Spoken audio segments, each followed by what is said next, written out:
성부와 성자와 성령의 이름으로 아멘. 예수님과 어머니 하나 되신 성심을 통해 아버지 뜻 안에서 기도드립니다. 사랑할 하느님 아버지, 저희가 듣겠습니다. 말씀하여 주시옵소서. 또한 아버지, 간곡히 청원드리옵건대 아버지만이 다스리셔야 할 권리를 갈취하고 도둑과 강도로서 착취해서 전체주의를 도모하려 하는 모든 마귀의 세력, 특히 이 대한민국에서 이 나라 국민을 개, 돼지로 사육하여 전체주의를 하라고 하는 그 교황권과 그 교황권에 하나 되고 협력하고 동조하는 정치 세력, 그리고 그 세력의 또 하나, 그것이 무엇인지도 모르고 하나 되는 이 모든 마귀의 세력을 매 순간 지옥 불구덩이 속에 집어 던지오니 어서 빨리 불살라 주셔서 아버지 뜻이 이 대한민국을 다스리시는 주체가 되시고 근본이 되시고 통치하시고 지배하시고 군림하여 주시옵소서. 그날이 하루빨리 오기를 뜨거운 열망과 갈망으로 온 마음을 다해 청원드립니다. 이 모든 기도 우리 주 예수 그리스도의 이름으로 기도드리나이다. 아멘. 성부와 성자와 성령의 이름으로 아멘. 안녕하십니까? 하나님의 뜻 성계의 피아수녀입니다. 오늘은 성경 말씀을 통해서 우리가 어떠한 신적인 나라를 배우게 될지 여러분들과 함께 학습해 보도록 하겠습니다. 2021년 11월 7일 연중제 32주일입니다. 제1독서 열왕기상권 17장 10절에서 16절까지 말씀입니다. 그 무렵 엘리야 예언자는 일어나 사렙타로 갔다. 그가 성읍에 들어서는데 마침 한 과부가 땔감을 줍고 있었다. 엘리야가 그 여자를 부르고는 마실 물 한 그릇 좀 떠다 주시오 하고 청하였다. 그 여자가 물을 들어가는데 엘리야가 다시 불러서 말하였다. 빵도 한 조각 들고 오면 좋겠소. 여자가 대답하였다. 주 어르신의 하느님께서 살아계시는 한 구운 빵이라고는 한 조각도 없습니다. 다만 단지에 밀가루 한 줌과 병에 기름이 조금 있을 뿐입니다. 저는 지금 땔감을 2억에 주어다가 음식을 만들어 제 아들과 함께 그것이나 먹고 죽을 작정입니다. 엘리야가 과부에게 말하였다. 두려워하지 말고 가서 당신 말대로 음식을 만드시오. 그러나 먼저 나를 위해 작은 빵 과자 하나를 만들어 내오고 그런 다음 당신과 당신 아들을 위하여 음식을 만드시오. 주 이스라엘 하느님께서 이렇게 말씀하셨소. 이 주님이 땅의 비를 다시 내리는 날까지 밀가루 단지는 비지 않고 기름병은 마르지 않을 것이다. 그러자 그 여인은 가서 엘리야의 말대로 하였다. 과연 그 여자와 엘리야와 그 여자의 집안은 오랫동안 먹을 것이 있었다. 주님께서 엘리야를 통하여 하신 말씀대로 단지에는 밀가루가 떨어지지 않고 병에는 기름이 마르지 않았다. 주님의 말씀입니다. 하느님 감사합니다. 예, 여러분이 잘 아시는 내용입니다. 그 사렙타 과부에 관련된 많이 들어보셨을 내용이죠. 근데 오늘 우리가 이 열왕기상권 제1독서에서 이 보아야 될 관점은 요겁니다. 이 사렙타 여인을 지금 아버지께서 축복하셨죠. 16절에 보면은 엘리야를 통해서 먼저 선언적으로 예언을 하죠. 엘리야가. 당신의 집에는 앞으로 밀가루가 떨어지지 않고 기름이 마르지 않을 거다. 근데 진짜 그렇게 해 주셨어요. 16절에 보면은. 그럼 이 축복을 지금 사렙타 여인이 받은 건데 이 축복을 받기에 왜 합당하였는가? 요것을 보아야 되는 게 키포인트입니다. 그러니까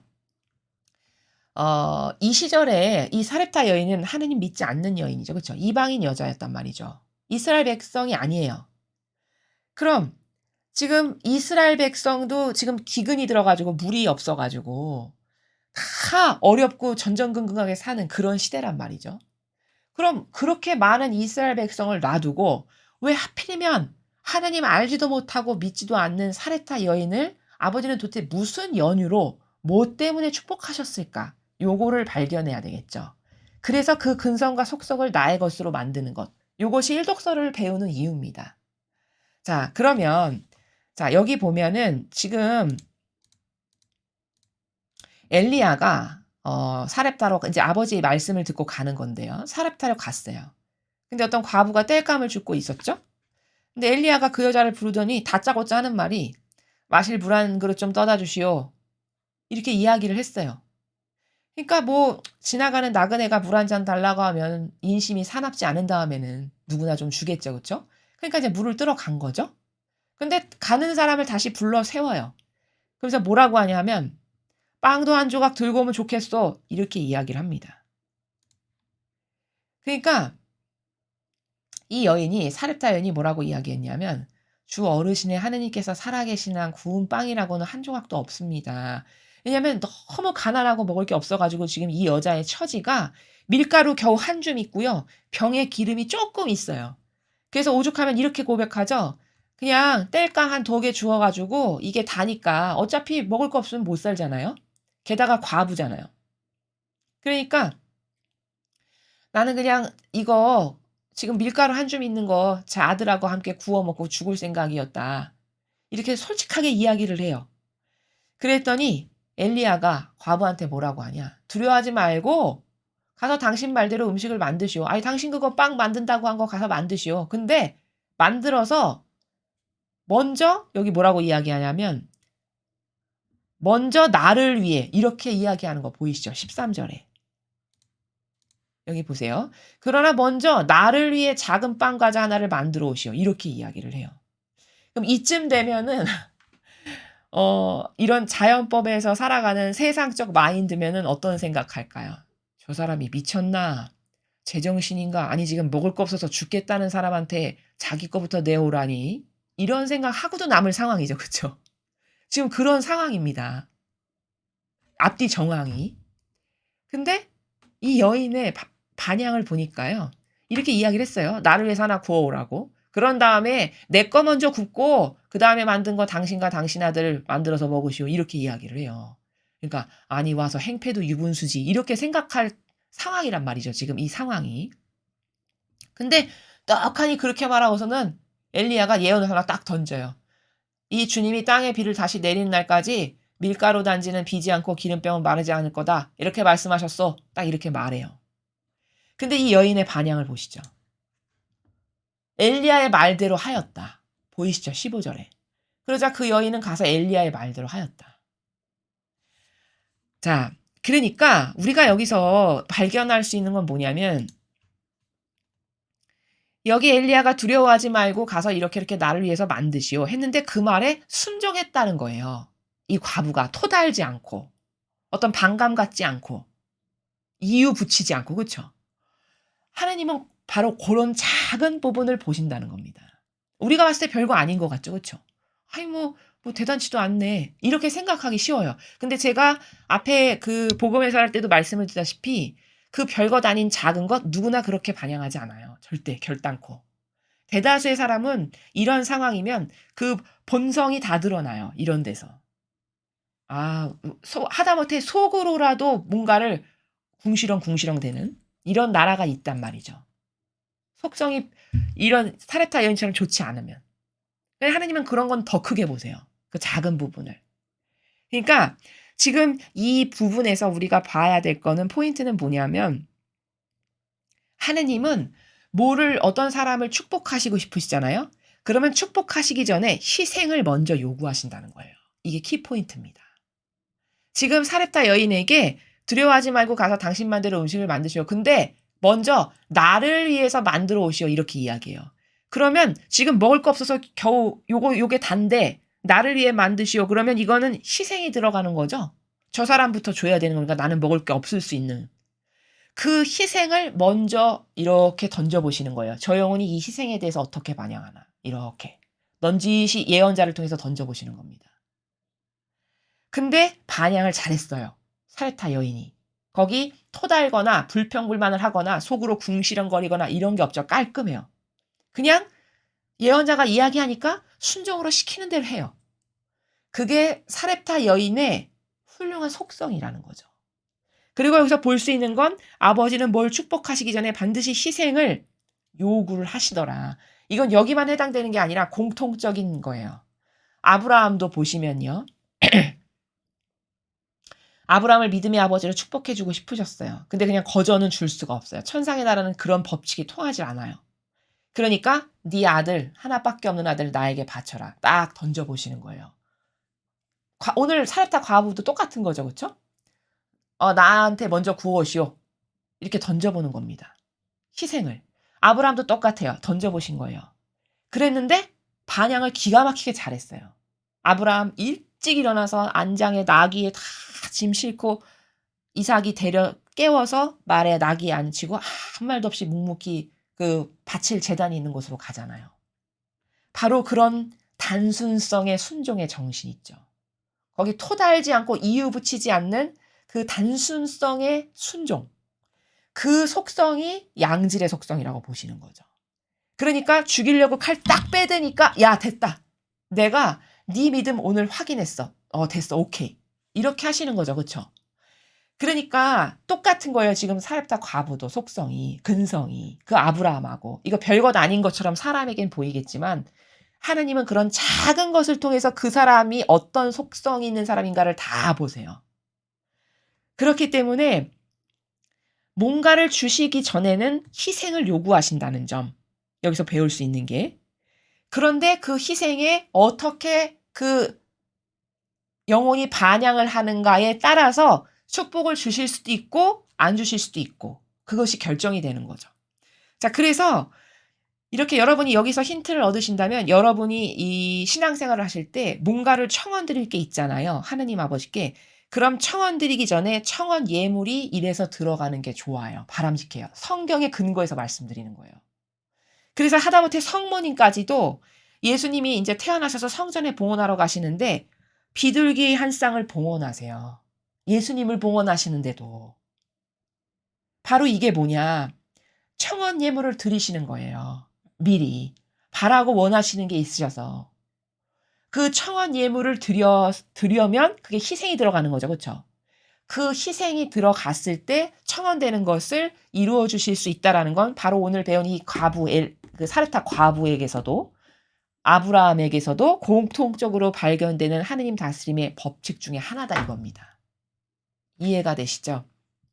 그래서 그것을 발견할 수 있고 또 그렇게 해서 이 여인이 순종을 하니까 단순성으로 심플하게 순종하니까 과연 아버지께서 엘리야를 통해서 말씀하신 대로 그 여자의 집안이 오랫동안 먹을 것이 있었어요. 축복을 주신 거죠. 받기에 너 합당하다 이렇게 내리신 거예요.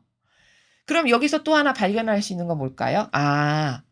결국 모든 풍요의 주인은 아버지시구나. 지금 가뭄으로 다 말라서 죽어가는 상태거든요. 지금 이때 상황이. 근데 사렙타 여인에게는 그 다음부터 먹을 게 끊이지 않았어요. 그렇다면 하느님께서 축복하신 그 집안에는 먹을 것이 끊어지지 않고 계속 있게 된 거죠. 그럼 그건 누가 준 거예요? 사람이 준 게 아니잖아요. 하느님께서 주신 거예요. 즉, 그 모든 풍요의 주인은 아버지시다라는 걸 또 여기서 발견할 수 있다는 거죠. 자, 그 다음에 하느님께서는 이렇게 자기 배제에 희생이 들어간 그런 것에 응답하셔서 그런 영혼을 축복하신다는 것. 그래서 여러분이 어떤 봉헌을 하신다는 것도 이런 어떤 원리를 알고 봉헌하셔야 효용과 가치가 있는 거거든요. 만약에 청원을 하는 게 있다. 특별하게. 그러면 그 청원하는 것을 받기에 합당해지려면 희생이 들어가야 된다라는 바로 그 관점 때문에 뭘 청원하기 전에 예물을 드리는 것이 좋다라는 겁니다. 그게 성경에 근거한 올바른 된 관점이에요. 이해가 되시죠? 그리고 마지막으로 요약 정리하면 아버지는 이렇게 보니까 자기 배제에 희생할 줄 아는 사람을 축복하시더라. 라는 것을 아브라함을 통해서도 오늘 사렙타의 과부를 통해서도 발견할 수 있다라는 거죠. 그런데 그러면 왜 이스라엘 백성은 하나도 이런 축복을 못 받고 사렙다 여인만 이런 축복을 받았을까? 여기 보면은 사렙다 여인은 이 예언자가 이야기하는데 심플 단순하게 그냥 그대로 믿죠. 그대로 믿고 가서 시키는 그대로 하죠. 이스라엘 백성에게 그런 게 있습니까? 우리가 성경을 통해서 누누이 분석해보면 알지만 그 40일 광야를 지나가는데도 끊임없이 불평불만을 해요. 토달고 시간만 있으면 토달고 불평불만하고 왜라는 나라에서 말하고 못 살겠다. 차라리 이집트에서 살 때가 낫다. 이건 진짜 근성이 너무 나쁜 거예요. 안 좋은 거예요. 이게 뭐냐? 이게 하느님을 믿지 않아서 그런 거거든요. 어떤 단순성의 믿음이 없는 거죠, 전혀. 그런데 또 얼마나 착각 속에 살아가냐면 나는 선민이래, 뽑힌 사람이래. 그러면서 하느님은 우리를 축복하신 우리의 아버지, 우리의 하느님 이러고 살아요. 이게 얼마나 코미디입니까? 이건 코미디예요. 코미디 하는 거죠. 그쵸? 착각 속에 살아가는 거예요. 진짜 축복은 이런 사렙타 과부, 하느님 알지도 못했던 여인이에요. 이 여인은. 또 우리가 성경에서 잘 알다시피 라만 장군, 그 사람 하느님 모르던 사람이죠. 그쵸? 하느님 믿지 않았던 사람입니다. 라만 장군, 사렙타 여인, 오히려 이런 이방인, 그 다음에 멀리에서 지혜를 들으려고 찾아왔던 그 여왕 있죠. 솔로몬에게 지혜를 들으려고 왔던 여왕. 이런 사람들이 다 축복받았어요. 그럼 여기서 발견할 수 있는 중요한 원리는 뭘까요? 그놈의 인간의 자만과 교만 있죠. 그 자만과 교만이 자기를 죽이는 독이라는 걸 모르는 겁니다. 이스라엘 백성은 왜 죽었나요? 왜 망했죠? 그 자만이, 그 교만이, 그 하느님 앞에 단순한 정직성이 없는 것이 그 이스라엘 백성을 패망으로 이끈 거죠. 그러나 오히려 하느님 몰랐던 사람들은 그냥 말하면 말하는 그대로 믿어요. 단순성으로. 여기 오늘 사렙타 여인도 그랬고 라만 장군도 보면은 그 자기가 전쟁에 나가서 데리고 왔던 몸종이잖아요. 그 몸종 하나가 별거 아닌 것처럼 말하면 그냥 일반 사람은 한 귀로 듣고 한 귀로 흘릴 수도 있는 내용이죠. 근데 그 몸종이 우리나라에 가면 저 병 고칠 텐데 이렇게 말하는 걸 단순성으로 그대로 믿죠. 그렇죠? 그래서 왕에게 가서 고언하잖아요. 이스라엘에 이런 이런 예언자가 있다는데 저 좀 거기 좀 만나봐서 이 병을 좀 고치고 싶습니다.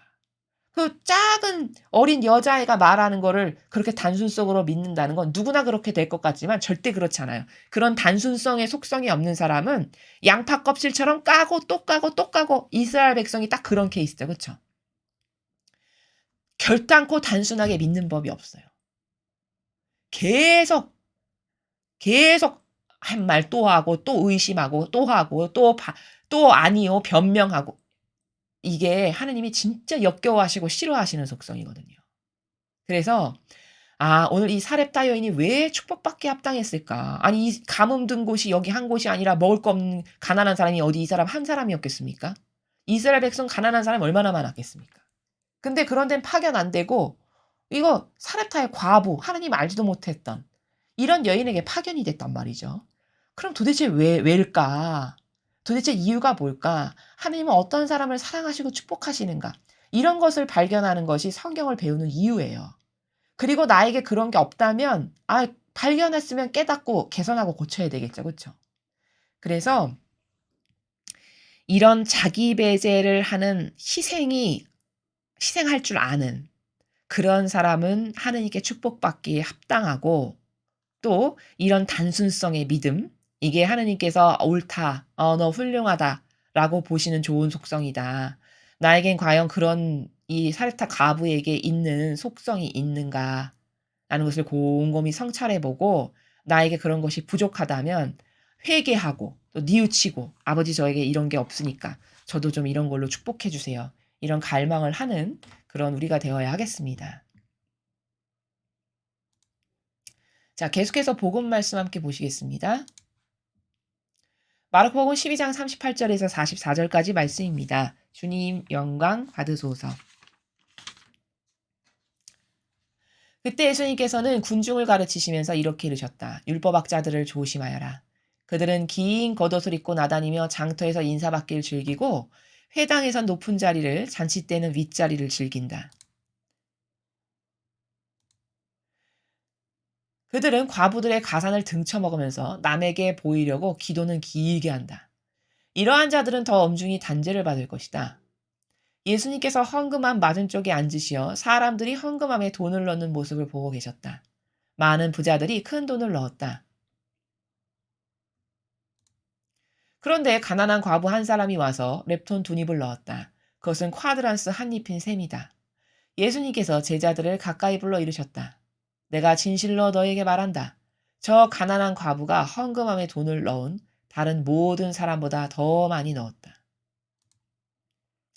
저들은 모두 풍족한 데서 얼마씩 넣었지만 저 과부는 궁핍한 가운데서 가진 것을 곧 생활비를 모두 다 넣었기 때문이다. 주님의 말씀입니다. 그리스도님 찬미합니다. 예, 오늘 이 복음도 여러분이 평상시에 많이 들으셨던 내용입니다. 그 과부의 어, 렙톤 두닙에 대한 말씀이시죠. 앞에 일독서를 통해서 우리가 사렙타 여인이 그 과부가 왜 하느님으로부터 축복을 받기에 합당했는가, 무슨 근성과 속성이 남하고 달랐길래 어떤 올바른 반향을 했길래 그러한가를 배웠습니다. 오늘 이 복음도 같은 관점이에요. 예수님께서 지금 이 과부를 칭찬하시죠. 그렇죠? 가난한 과부. 근데 기껏해서 이 과부가 넣은 돈이 렙톤 두닙이에요. 예전에 제가 이게 렙톤 두닙이 어느 정도 되는 건가를 한번 찾아본 적이 있는데 그 당시로는 우리나라 돈으로 따지면 한 1,000원 정도? 그거 정도에 된다라고 이렇게 나와 있더라고요.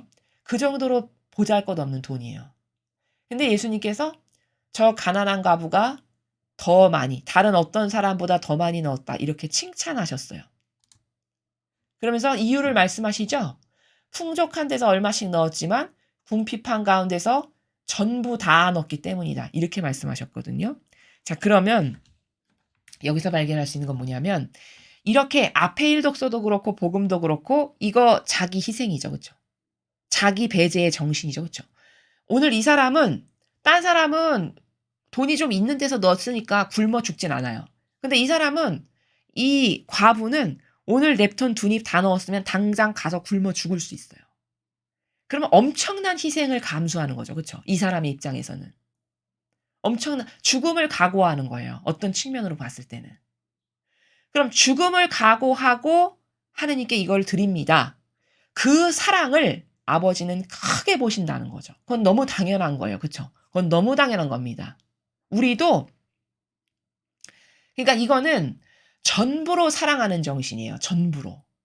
인간은 참 그 얄팍한 게 뭐냐면 심지어 그 남녀 관계에서도 사랑한다라고 하는 남녀 관계에서도 무슨 뭐 주도권 싸움하고 이런 걸 해요. 이 세상의 사랑을 보면요.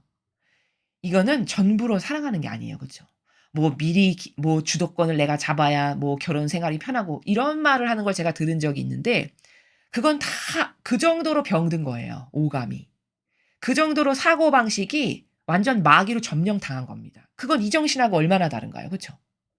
여기 이 정신, 오늘 예수님이 칭찬하신 정신은 너의 전부로 사랑하는 것 때문에 내가 너를 전부로 사랑한다 이거거든요. 그렇죠? 근데 인간은 그렇게 뭔가 사랑한다라고 말하는 사이에서도 뭔가 이속을 따져요. 거기서도 뭔가 내가 이득될 걸 따지고 거기서 뭔가를 한 움큼 띄워놓고 이런 걸 한단 말이죠. 이게 얼마나 저급한 겁니까? 그런 사람은 성경의 진리에 근거하면 사랑받을 자격이 기본적으로 안 돼요. 왜냐? 전부로 내어놓는 정신이 없으니까요. 그리고 얼마나 그게 심각한 오해냐면 여러분 생각해 보세요. 죽고 나면 내가 가져갈 게 뭐냐? 이 세상에서 맺은 열매인데 그건 사랑의 열매들이에요, 다. 왜냐하면 성경 정신이 계명 정신이 다 사랑이거든요. 그럼 사랑으로 맺은 열매만 가지고 내가 갈 수 있는 거예요, 죽고 나면. 그리고 그것에 근거해서 내가 판가름을 받을 거거든요, 어디 갈지를. 근데 그러면은 똑바로 된 사고방식이면 내가 여기서 가져갈 열매는 내가 첫 번째는 내 가족 그리고 주변의 내 이웃을 내가 어떻게 사랑했는가 그래서 맺은 열매가 뭔가 그것만을 가지고 갈 거예요. 그러면은 무얼 남겨놓고 사랑하는 게 바보예요. 그렇지 않나요? 왜? 이거 남겨놔. 내가 100으로 사랑할 걸 예를 들어 100 주긴 좀 아까운데 90만 주고 10은 띄워놓자. 그 10 가지고 있다가 뭐 어디다 쓸 건데? 국 끓여 먹을 건가요? 그거 그렇게 해봤자 나만 손해예요. 왜냐? 나는 전부로 사랑하지 않았기 때문에 전부로 사랑받을 자격이 안 돼요. 그렇겠죠. 그쵸? 왜? 그게 공정과 정의니까. 근데 내가 가족을 혹은 이웃을 전부로 사랑했어. 그리고 하느님을 전부로 사랑했어. 그럼 나는 전부로 사랑받을 자격이 생겨요. 내가 그렇게 했기 때문에. 그렇죠. 그럼 이거는 계산상에 심각한 착오가 있는 거예요. 사람 그렇게 따져가지고 이득, 작은 것 하나까지도 이득 따져서 콩나물 하나도 100원 아끼고 사는 거에는 그렇게 이지적으로 박잖아요. 근데 그게 얼마나 어리석은 거냐면 아둔한 거냐면 그런 별것도 아닌 것을 100원 깎고 1000원 깎는 거는 그냥 혈안이 되면서 계산기에 얼마나 심각한 오해가 있냐면 여기서 전부로 사랑해야만 내가 가서 받을 상도 크고 내가 갈 나라도 더 아버지 가까운 나라에 가게 되는 거거든요. 그쵸? 근데 그것에는 인색해. 그게 결단코 자기가 좋을 일이 아니라는 거예요. 그런 것에 인색한 게 계산기에 착오가 있는 사고방식이라는 거죠. 아니 그거 좀 남겨 놨다가 좀 주머니에 따로 차고 있다가 20%는 남기고 80%만 해야 되겠어. 아 아 다 주기는 좀 그런데 쟤는 한 70%로만 사랑할까? 이렇게 해서 30% 남겨 놨다가 그거 어디다 씁니까? 그거 써먹을 데가 어디가 있나요? 그런 거 남겨 놓고 사랑해 봤자 가면 나만 거지 돼요, 천상에 가면. 그렇죠. 그렇게 거지 될 것을 내가 하고 있는 거죠. 그리고는 또 얼마나 웃기냐면 또 남에게 전부로 사랑받고는 또 싶어 해. 나는 그런 사랑을 남에게 안 주면서 '아 저 사람이 나를 전부로 사랑해 줬으면 좋겠어.' 이게 얼마나 모순입니까? 그쵸? 그러니까 그냥 인간적 사고방식이라는 건 다 이것밖엔 안 되는 거예요. 여러분 왜 그렇게 사랑을 아끼면서 남겨 두고 하는지 아세요? 그놈의 사사로운 감정 때문이죠. 그쵸? 사사로운 감정 때문이에요. 어제 보니까 남편한테 안 좋은 감정이 평상시에 너무 많아. 이런 것도 마음에 안 들고 이런 것도 그러니까 100 으로 주기에는 내가 손해 보는 것 같아서 싫어. 80 으로만 해야 되겠어. 마귀가 이렇게 해서 꼬드기는 거거든요. 그러니까 한 가족인데도 전부로 사랑할 수가 없어. 올인하는 정신이 없어요. 요즘 세상은 거의 그렇죠. 그쵸? 올인한다는 거는 아낄 게 없는 거거든요, 그 사람을 위해서라면. 그러니까 그 사람을 위해서라면은 내가 무슨 희생을 해도 불평불만이 나올 수가 없는. 오히려 내가 희생하는 게 기뻐. 저 사람이 잘 되는 걸 보니까. 이게 전부로 사랑하는 정신이에요. 근데 그런 것이 쪼끔 남아 있는 건 부모 자식 간에는 그게 좀 가능해요. 근데 그렇지 않은 기타 다른 부분들이 있죠. 평상시에 내 마음에 안 들었고 저 사람 별로고 나랑 성향도 다르고 예를 들어 이런 게 차곡차곡 쌓여 있다. 그럼 그게 자아의 종으로 살면요. 그 사사로움이 여기 내면에 차곡차곡 쌓여요. 그러면서 그 사람을 100 으로 사랑하기엔 왠지 싫어. 그렇게 하면 내가 손해고 내가 왜 그렇게 해야 될지를 모르겠어. 요렇게 마귀가 역사하는 거거든요. 근데 그게 자기에게 이득이 돼야 말이죠. 속는 거예요, 그 순간에. 천상의 나라에 가면요. 죽고 나서 인제 쫙 파노라마처럼 펼쳐질 거 아니겠어요, 우리 각자의 인생이? 그러면 '내가 왜 전부로 사랑 못 했을까?' 그것만 땅을 치면서 원통하게 생각할 거예요. 왜? '내가 저것 때문에 여기 와서 거지 됐네. 내가 갈 나라가 이렇게 낮아진 거지. 내가 전부로 사랑하지 못해서.' 그거 다 내 영혼에 하나도 도움 안 되는 건데 그놈의 이기심, 자애심, 사사로운 감정 이런 것 때문에 다 쏟아붓질 못했던 그 많은 순간들이 후에 막심하게 될 거라는 거죠. 그렇죠. 그러니까 오늘 이 과부에게 칭찬하신 예수님께서 말씀하시고자 하시는 그 정신 세계는 뭐냐? 전부로 사랑하는 사람이 왜 위대한가? 전부로 사랑한 사람은 전부로 사랑받을 자격이 있어요. 하나님께서도 그런 사랑을 주세요. 그렇지만 전부로 사랑하지 않았잖아요? 그럼 전부로서의 사랑을 받을 수는 없어요. 그건 공정치가 않은 거예요. 그렇죠. 그럼 내가 전부로의 사랑받는 거 싫어하는 사람은 없잖아요. 그럼 내가 전부로서의 사랑을 저 사람한테 좀 받고 싶어. 그럼 내가 그 사람을 전부로 먼저 사랑해야 된다니까요. 하나님께 대해서는 뭐 더 말할 나위 없는 거고. 그렇죠. 그렇게 못하게 하는 건 여러분의 자아의 종으로 사는 여러분 마음 안에 사사로운 감정이라고 하는 그 마귀에게 속기 때문에 그런 것이니까 그 마귀에게 더 이상 속지 말고 여러분이 어 가장 먼저는 내 가족부터 이거를 실천할 수 있어야 돼요. 그래도 가족은 좀 하기가 쉽잖아요. 남에게는 하기가 좀 어려울 수 있을지 몰라도. 하긴 뭐 가족이라고 해도 부모 자식 간에는 하기 쉬울 수 있을지 모르겠지만 부부나 뭐 고부간 이런 경우에는 하기 어렵다라고 말씀들을 하시더라고요. 근데 그거는 다시 한번 제가 강조해서 말씀드리지만 여러분의 그 자아라고 하는 것 안에 숨어서 맨날 용서숨 치고 요동치는 그 사사로운 감정을 뛰어넘지 않는 한은 답이 없어요. 솔루션 없는 거예요. 이래서 자아의 종으로 살면 안 된다라고 말씀을 드리는 겁니다.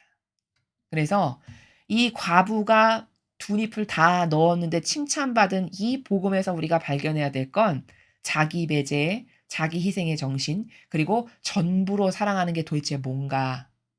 그 전부로 사랑하는 것이 사실은 자기 영혼에게 유익이 되는 건데 마귀가 여러분에게 교란을 일으키고 창란을 일으켜 가지고 그렇게 못하게끔 하는 거기에 다 대다수의 사람이 속고 살아가는 거다라는 점. 그다음 일독서는 그 사렙타 과부가 왜 축복을 받게 합당했는가. 그 여인이 단순성의 믿음이 있었고 그렇죠?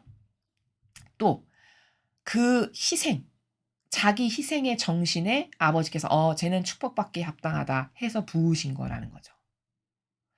그렇다면 오늘 일독서와 복음을 통해서 나에게는 그런 속성이 있는가?